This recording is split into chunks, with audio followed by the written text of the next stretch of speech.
Bonjour Philippe Labro, Bonjour. nous sommes très honorés de vous recevoir aux rencontres littéraires en ligne, en remplacement de notre salon du livre qui va être reporté.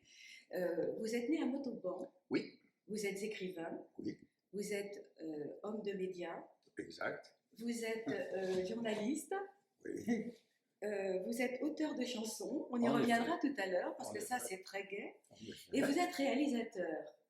Donc, vous venez d'écrire un livre. Nous reparlerons de ce titre, mais je le dis, J'irai nager dans plus de rivières. Vous êtes réalisateur, vous avez fait beaucoup de films. Est-ce que vous pourriez nous parler de ce moment de votre vie? Oui, c'est un moment très important. Enfin, c'est plusieurs moments parce qu'un film, ça dure quelques années à faire, à préparer.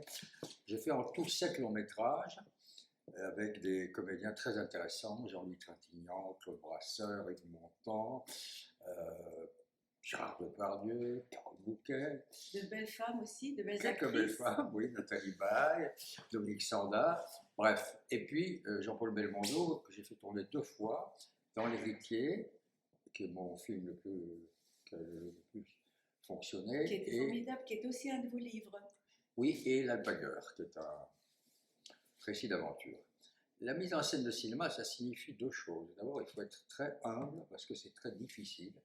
Et il y a eu des grands maîtres avant vous. Orson Welles, John Ford, Hitchcock, Truffaut, ce que vous voulez. Il faut d'abord se discipliner sur le récit. S'il n'y a pas de bon récit, il n'y a pas de bon scénario, c'est pas la peine de tourner. Et deuxièmement, et c'est tout aussi important, ce qu'on appelle le casting, c'est-à-dire le choix des comédiens et des comédiennes. Si vous avez trouvé et qu'ils ont accepté les bons comédiens pour les rôles que vous avez écrits, et pas seul, troisième loi, il ne faut pas écrire seul aussi, moi Ah il vaut oui, mieux oui. avoir un ping-pong avec quelqu'un, eh bien, si le casting est bon, que le récit est à peu près structuré, vous arriverez à faire un film convenable. C'est du boulot, il faut être debout tout le temps, il faut avoir une mémoire, avoir la capacité de décider très vite, parce que vous êtes entouré d'une centaine de gens, des artisans, des comédiens, des maquilleuses, des script girls, des Tout un monde. machinistes. C'est un univers, c'est comme une petite entreprise qui travaille comme ça pendant 3 mois. Après, on les quitte, eux, ils vont faire une autre œuvre, et puis vous êtes là au montage. Car la deuxième chose la plus importante, quand vous avez tourné, c'est le montage. C'est-à-dire comment vous construisez ce que vous avez tourné. Les longueurs, ce qu'il faut enlever, ce qu'il faut garder, le rythme, c'est comme une musique. Donc c'est un métier passionnant, et qui m'a beaucoup, beaucoup appris. J'ai beaucoup aimé le pratiquer, et j'ai fait quelques films qui, encore aujourd'hui, passent à la télé, et sont plutôt Bien bien suivis. accueilli. Bien suivis. Oui, à l'époque aussi d'ailleurs. Oui. Oui, oui, oui. Ben, écoutez, merci. J'aimerais qu'on parle maintenant des hommes politiques que vous avez rencontrés. Et quelque chose m'avait touché particulièrement. Tout le monde se souvient de l'endroit où il était quand il a appris la mort de John Kennedy, le président américain. Et j'ai appris que vous étiez à Dallas J'étais le lendemain. le lendemain. J'étais aux États-Unis pour un documentaire que je faisais pour une émission de télévision très célèbre, 5 colonnes à la une. Ah Un oui, documentaire sur les campus américains. J'étais sur le campus de Yale, l'université de Yale, là-haut dans l'Est. Et j'ai évidemment appris, comme tout le monde, à midi, l'assassinat de ce président. J'ai foncé en voiture à New York, j'ai pris un avion et je suis arrivé le lendemain matin à Dallas. Et donc là, je suis allé directement dans le commissariat de police où était déjà enfermé le présumé le coupable. fameux, oui, Oui, parce qu'encore aujourd'hui, certains contestent oui. l'identité de cet homme. Lee Harvey Oswald, et là, je suis resté quelques jours où j'ai vécu des moments invraisemblables. Une foule de journalistes qui se mêlaient aux policiers, n'importe qui entrait, sortait, c'était tout d'un coup le centre du monde. Hein. On était 300 personnes à peu près, sinon plus, avec un petit immeuble avec 3 étages. Au troisième étage, il y avait les cellules dans lesquelles était enfermé Oswald. Puis au rez-de-chaussée, on était tous là, on attendait avec nos caméras, nos micros, nos stylos, nos crayons, pour voir arriver, encadrés par 2 énormes policiers du Texas avec les chapeaux, les bottes et tout, Oui, oui. pour aller vers une salle où ils faisaient des interrogatoires de façon assez amateur. Tout ça était très très confus, passionnant. J'y ai croisé un homme qui avait un petit chapeau, qui était un peu bizarre, qui avait un peu l'air mafieux. Qu'est-ce qu'il faisait là, on ne savait pas. Parmi les policiers et les journalistes, il s'appelait Jack Ruby. C'était le patron de la boîte de nuit. Et c'est l'homme qui, le lendemain, assassiné l'assassin de. Donc ça a Le été des président. journées absolument étonnantes et qui ont marqué ma carrière de journaliste, où j'avais à peine 24 ans. J'étais sur place, le premier journaliste français avec le correspondant de l'AFP qui lui vivait à Washington, qui a suivi le cortège présidentiel. Et donc, pendant 8 jours, à la une de France ce soir, qui était à l'époque l'immense journal quotidien qui vendait à 1 million et quelques d'exemplaires, il y avait de notre envoyé spécial, Philippe Lamour. Non, ça ne m'a pas fait la grossette, croyez-moi, parce qu'il faut toujours être modeste dans la vie, mais ça a été un tournant professionnel. Oui, bien sûr, bien sûr. Et vous avez dit, vous avez rencontré bien évidemment par votre carrière dans les médias beaucoup d'hommes politiques, et en raccourci, vous avez dit, voilà, ils n'ont jamais été à la hauteur de mes deux références, qui étaient Churchill et De Gaulle. Ben, comment voulez-vous être à la hauteur de deux géants? Voilà. On ne peut pas leur en vouloir. Ah non, bien Mais au certains contraire. d'entre eux sont des gens tout à fait honorables, respectables et même admirables. Par exemple, j'étais très impressionné par une rencontre que j'ai faite avec Georges Pompidou. Ah oui. Il venait de quitter Matignon, il était un peu comme ça entre deux eaux, et donc mon patron de l'époque, le grand patron Pierre Lazareff, le grand patron de François, on m'avait dit allez le voir, il faut aller voir les gens quand ils ont perdu le pouvoir. C'est à ce moment-là qu'ils sont les plus intéressants. Donc j'ai passé une petite heure dans son bureau, pas loin d'ici, avenue de la Tour Maubourg, et c'était un homme d'une grande culture et d'une grande sagesse. Et ça a été un des grands moments d'ailleurs de la vie politique française, le fait que malheureusement il est disparu. Ça a rompu une chaîne qui aurait pu l'amener, lui, à être réélu et à prolonger ses projets et ses performances économiques, financières et politiques.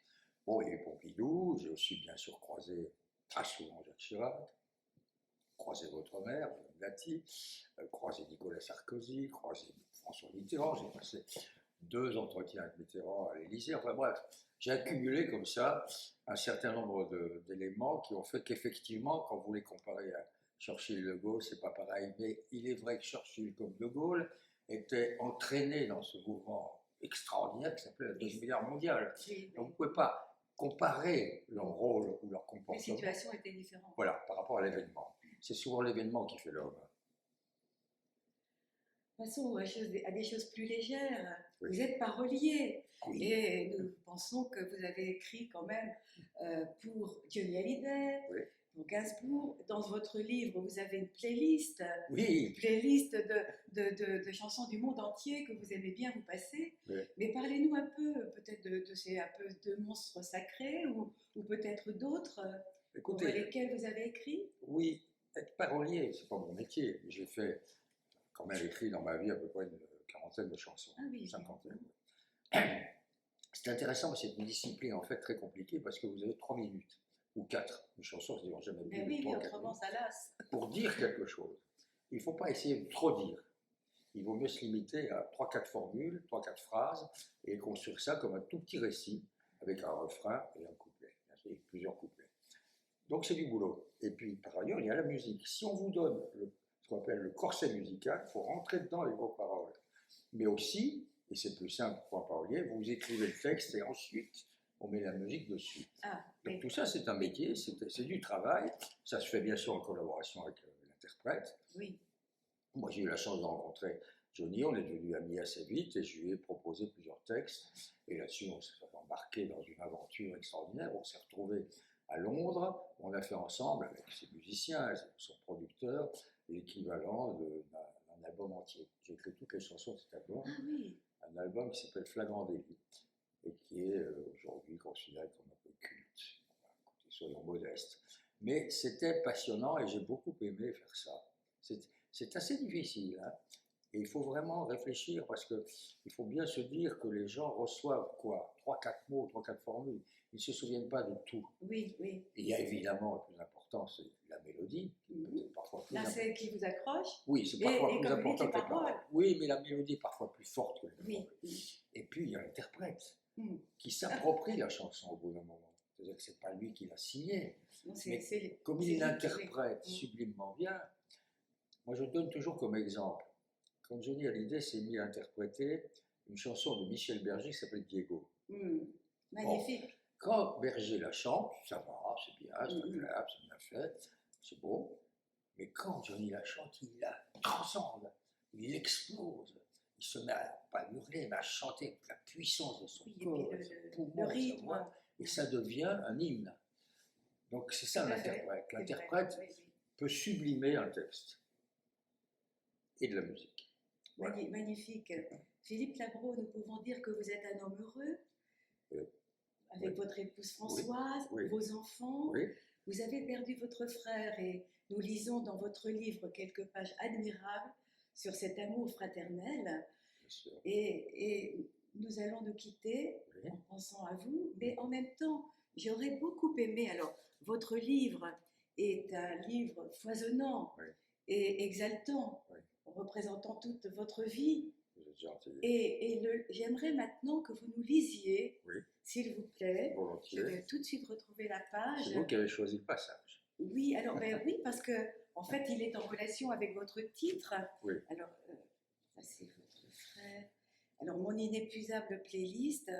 Mais en fait, voilà, c'est le texte Bien sûr. de Borges, Le poème. Oui. le poème. C'est un texte qui est attribué à une américaine inconnue, et un américain aussi inconnu, qui se sont inspirés tous les deux d'un poème original du grand écrivain George Louis Borges.